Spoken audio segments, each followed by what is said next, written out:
Witam Was serdecznie, z tej strony Adam Chodorowski ze sklepu modelarskiego tankmodels.pl. No i jak już widzicie, bohaterem dzisiejszego unboxingu będzie jeden z najnowszych modeli od firmy Arma Hobby, polskiej firmy. Jest to model Grumana F4 Wildcat, ale uwaga, z operacji Torch, czyli operacja pochodnia. Model znajduje się pod numerem 765 i jak widzicie, jest to już w nowy sposób wydawany model samolotu Army. Swego czasu były to modele Expert Kit i Model Kit. W tej chwili Arma wydaje tylko i wyłącznie jako Plastic Kit. Co znajdziemy w pudełku? W zestawie znajdziemy model plastikowy samolotu, kalkomanię dla 3 wersji malowania oraz maski. Nie ma żadnych dodatków żywicznych, nie ma żadnych blaszek. I teraz tak, co nam oferuje Arma, jeżeli chodzi o malowanie? Mamy właśnie Wildcata ze skadry VGF-29 z USS Santee, operacja Torch, 8 listopada 1942 rok. Następnie mamy bardzo podobne malowanie. Jest to eskadra VGF-27 i tu uwaga, jest fajny dopisek. Były samolot z operacji Torch, Guadalcanal, 8 kwietnia 1943 roku. I oczywiście trzecie malowanie brytyjskie Grumana. I to będzie 880 eskadra FAA z lotniskowca HMS Formidable, stacjonującego w Oranie w Algierii z 14 grudnia 1942 roku. No i tu mamy właśnie zapisane nawet Royal Navy. I tu fajnie trzeba pamiętać o tym, że Martlet 2, no to właśnie jest brytyjska nazwa Wildcata. Mnie najbardziej interesuje to malowanie właśnie z operacji Torch, pochodnia. I co to była ta operacja Torch w ogóle, bo warto sobie zwrócić uwagę na to. Jest to operacja aliancka, desantowa we francuskiej części tutaj Afryki Północnej. I ona rozpoczęła się nocą z 7 na 8 listopada 1942 roku w trakcie tak zwanej kampanii afrykańskiej. Czyli jak mamy wybrzeże właśnie, powiedzmy to środkowe i zachodnie Afryki, no to w tym momencie tak, Amerykanie lądowali tutaj w Maroko, następnie lądowano też w Oranie, tutaj mamy tak mniej więcej ten Oran, gdzie jest moja magiczna różdżka, bo tu trzeba wziąć pod uwagę, pamiętać o tym, że tu były terytoria hiszpańskiego Maroka. I posłuchajcie, Algieria, tak, tu mamy Algierię i było lądowanie właśnie w Algierii. Bardzo ciekawa operacja. Tutaj ta operacja tak naprawdę też powstała pod wpływem naciskami Stalina. Stalin prosił, aby alianci zachodni tutaj otworzyli drugi front. No i jak pamiętacie, pod wpływem też Amerykanów Churchill zorganizował otwarcie taki, no, powiem wam, ciężko to nazwać, w każdym razie lądowanie pod Dieppe, gdzie lądowali Kanadyjczycy. No, sromotna porażka Winstona Churchilla. No a tutaj mamy właśnie już otwarcie tego frontu na południu, na północy Afryki. I tutaj właśnie między innymi te tereny były opanowane przez Francuzów, ale tutaj rządu, jak ten rząd się nazywał, Vichy, pod Vichy. No i teraz sobie zajrzymy. Na pewno ramki znacie doskonale, bo już wielokrotnie prezentowałem modele Wildcata. od Arma Hobby i właśnie w tych dwóch zestawach znajdziecie właśnie w lewym górnym i dolnym rogu linki do innych unboxingów, między innymi właśnie do porównania pomiędzy Expert Set a Model Kitem, który właśnie wydawała Arma. Co tutaj mamy? Tu widzę, jedno z kółek się ułamało. I teraz tak, zaczynamy standardowo od instrukcji. Tutaj już widzimy, że jest errata. Aha, errata polega na tym, że jak mamy osłony tutaj silnika, to jedna z osłon jest przeznaczona do samolotów używanych w armii amerykańskiej, w US Navy, a następnie tu jest osłona dla wersji trzeciej, czyli krótko mówiąc dla Royal Navy, czyli dla Brytyjczyków. I to samo, mamy tutaj różnicę w śmigle, w końcówce śmigła właśnie, że dla opcji trzeciej używamy tej osłony A. No przynajmniej tak mi się wydaje, że, bo tutaj nie mamy numeru żadnego. A, tylko dla wersji malowania trzeciego. Tutaj podmieniamy. Ponieważ tu instrukcja, właśnie mamy tą instrukcję i tutaj w instrukcji mamy informację, że tą osłonę, czyli dla amerykańskich samolotów, montujemy. Co to jest, jak ta instrukcja? No instrukcja jest tu częściowo kolorowana. Zaczynamy od sklejania oczywiście kabiny pilota.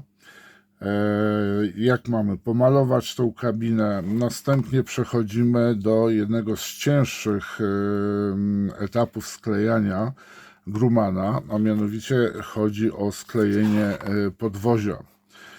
Tu trzeba uważać na bardzo delikatne elementy. Następnie mamy etap sklejania silnika.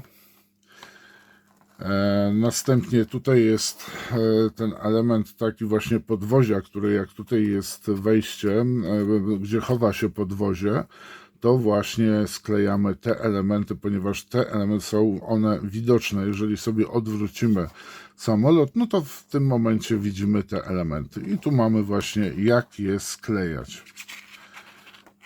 Co tutaj, jakieś zmiany są wprowadzone? Nie ma tutaj żadnych zmian. I następnie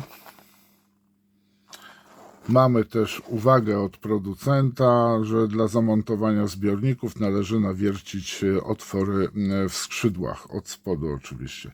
No i sklejanie samego podwozia. Tutaj mamy dla wygodniejszego spasowania użyj załączonego szablonu, czyli mamy specjalny taki element plastikowy, który ułatwi nam sklejenie samego właśnie układu podnoszenia kół, tak, podwozia. No i sobie sklejamy. Mamy zbiorniki z paliwem. I tutaj mamy jeszcze takie specjalne osłony, które podklejamy pod skrzydła i zaraz sobie zobaczymy, czy ten model posiada oświetlenie na którymś ze skrzydeł swój obcy. No i tu mamy malowania. Tutaj jedynie powiem Wam, jest jedna rzecz, bo mamy kalkomanię z żółtym takim kręgiem, otoczką, ale tutaj już widzimy, że mamy zamalowaną żółtą otoczkę i mamy błękitną. I zaraz sobie zobaczymy, czy też tak jest zrobiona kalkomania, czy musimy to stworzyć sami. No i tu malowanie brytyjskiego Martleta 3. To tyle, jeżeli chodzi o instrukcję. No i oczywiście mamy krótką historię samolotu. Fajnie to wygląda. I teraz tak, ten żółty papierek jest to maski do oszklenia, jak i również podwozia. Nie wiem, jakbym wyginał, to i tak nie będzie widać tych elementów z reguły, które tu są powycinane na kamerze. Po prostu już wielokrotnie to przerabiałem. I następnie mamy właśnie zestaw kalkomanii. a jednak nie mamy. Tu mamy pełne koła, bez tej takiej zamalowywanej żółtej otoczki, czyli tu sobie musimy na kadłubie po prostu namalować koło, okręg z błękitnym takim odcieniem i następnie wkleić w kalkomanię. No i bardzo fajnie się prezentują te kalkomanie. No niestety tutaj już nie mamy żadnych elementów takich, że na przykład pasy mamy metalowe na blaszce, tu mamy oznaczenia techniczne, eksploatacyjne, no i do poszczególnych wersji malowania odpowiednio używamy kalki. Mamy też tutaj tablicę ze wskaźnikami dla pilota. To tyle, jeżeli chodzi o papierowe wersje, dodatki. Powiem wam, że trochę żałuję. A, jedna rzecz, właśnie. No i teraz, gdzie ja to położyłem? Bo tutaj jest jedna ciekawa rzecz. O! Kupując ten zestaw dostaniemy właśnie, tu mamy QWERTY kod. I skanując sobie ten QWERTY kod, mamy podany właśnie numer katalogowy tego modelu, otrzymujemy plik wykonany w 3D z elementami do tego modelu. I tu jest bardzo fajna rzecz. Szkoda, że dokładnie ten malutki zestawik nie jest dodany po prostu do tego modelu.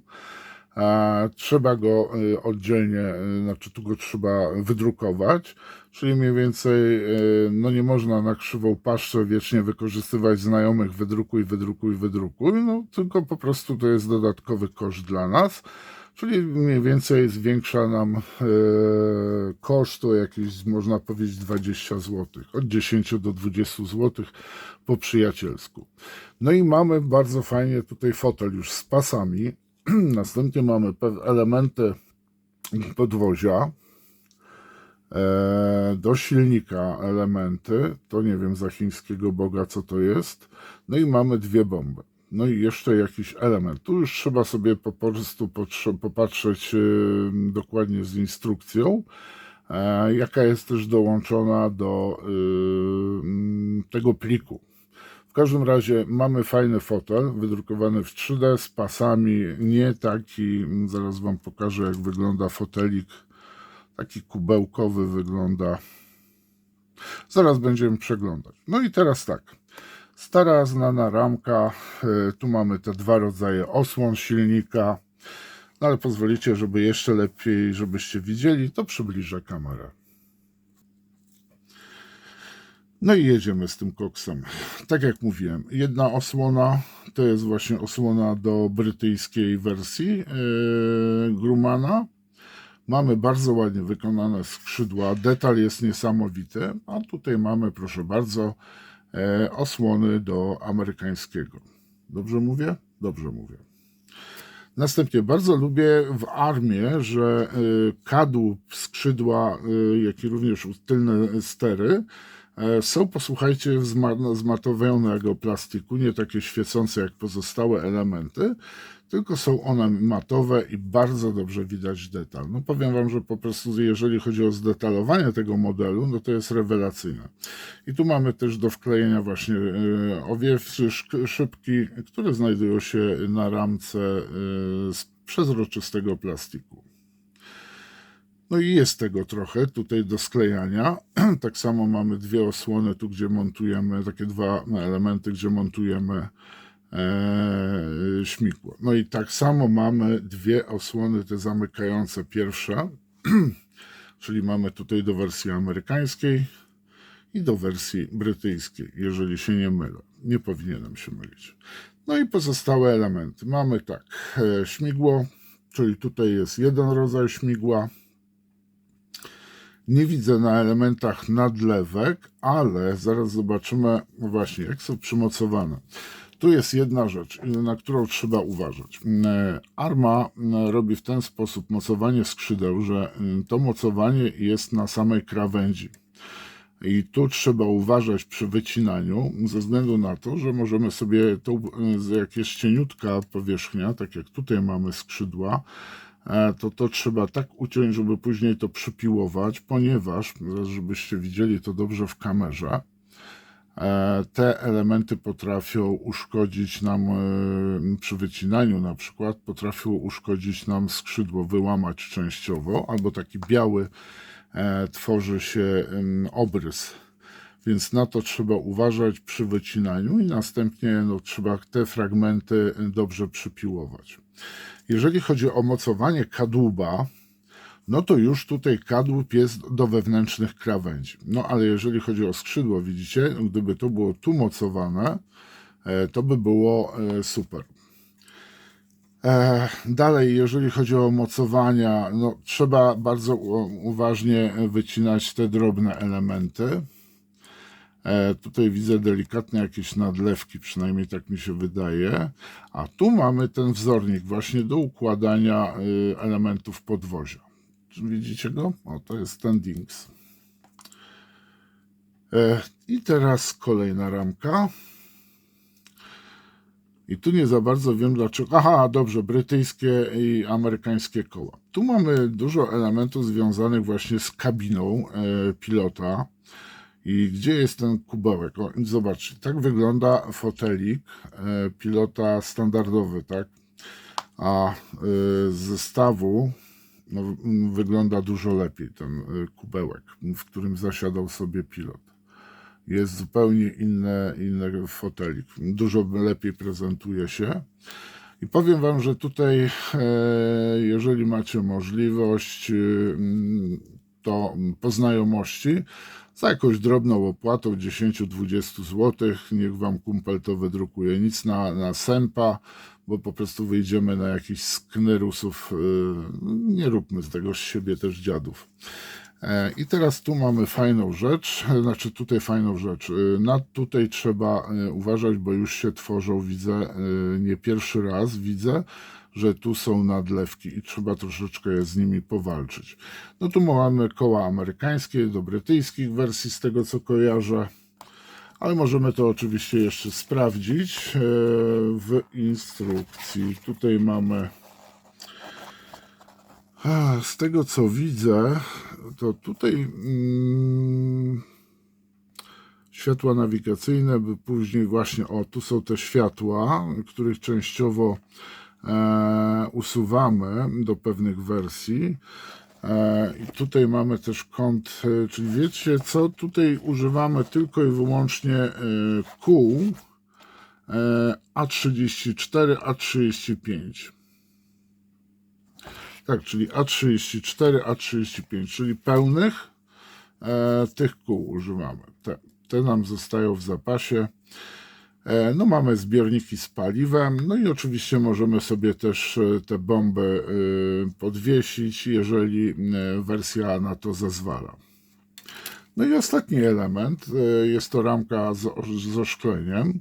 No tu mamy reflektor, tu mamy te dwie szyby, które pod spodem kadłuba wklejamy. I mamy oczywiście wiatrochron, czyli to, co jest przed pilotem, no i oczywiście górna klapa. I tu trzeba też chyba zwrócić uwagę na jedną rzecz. To, co kółko mi odpadło, tam jedno, to trzeba zwrócić uwagę, bo są dwa rodzaje kół. I teraz właśnie, bo tu mamy tego typu koło, jest na rysunku, a nie, w Brytyjczyku też jest tak samo. Myślałem, że jest troszeczkę inne koła i nie widzę tutaj właśnie, gdzie tutaj nam producent, w którym etapie wklejamy koło, nie widzę. Tak jakby troszeczkę było pominięte. No nie widać tego, bo są dwa koła, zaraz wam to pokażę. Tylko znajdziemy. O, stąd się zerwało jedno kółko. Mamy takie koło bez takiej osłony i mamy też takie. I to od razu schowam tutaj do torebki, żeby diabeł ogonem nie nakrył. Więc moi mili, jeżeli chodzi o najnowszy model od Arma Hobby, jeżeli tutaj właśnie chodzi o ten model z operacji Torch, no to naprawdę bardzo fajnie się prezentuje, tylko no niestety Tutaj nie znajdziemy ani żadnej blaszki, a chociaż maciupkiej, na przykład z pasami, i nie znajdziemy żadnej żywicy. To już dostajemy pliki. Nie we wszystkich samolotach są dostępne pliki 3D. No i możemy oczywiście sobie też zakupić elementy żywiczne na stronie Arma Hobby. A właśnie, no i tutaj co nam jeszcze za farby proponuje? Właśnie, ja wam pokażę, jakie ja proponuję też. No właśnie, do malowania samolotów US Navy jest zestaw, bardzo fajny zestaw, od razu gotowy od firmy Amo by Mick Jimenez. Ewentualnie, to są bardzo też dobre farby, bardzo dobre dla osób, które malują pędzelkiem. Tu mamy masę kolorów, łącznie z kolorem do kabiny. I mamy tak, flat interior, grey, green, mamy tak samo ten błękitny, bardzo błękitny ten kolor, dwa flat white, jak i również flat white grey. Dwa kolory, którymi malowano właśnie dwu- lub trójbarwne, taki kamuflaż na samolotach, jeżeli chodzi o US Navy. Na przykład tutaj macie wszystko pomalowane. No i oczywiście dla samolotów brytyjskich, późniejszych wersji, tutaj ten zielono-szary kamuflaż, macie tak samo farby właśnie, i uwaga, to są farby akrylowe. O pojemności, popatrzcie, mamy 6 butelek gęstej farby po 20 ml. Pokazywałem wam film, jak się fajnie maluje właśnie farbami. I na przykład Amo by Mick Jimenez tak samo nam daje te farbki. Są to farby akrylowe do pędzelka i oczywiście aerografu. No to, moi mili, skończyliśmy w tym momencie unboxing Wildcata z operacji Torch. No już wylądowali, prawda, w północnej Afryce. Ja wam dzisiaj dziękuję. Zapraszam do lajkowania, komentowania, jak i również do wspierania mojego kanału. Linki znajdziecie w opisie. Pozdrawiam was, cześć.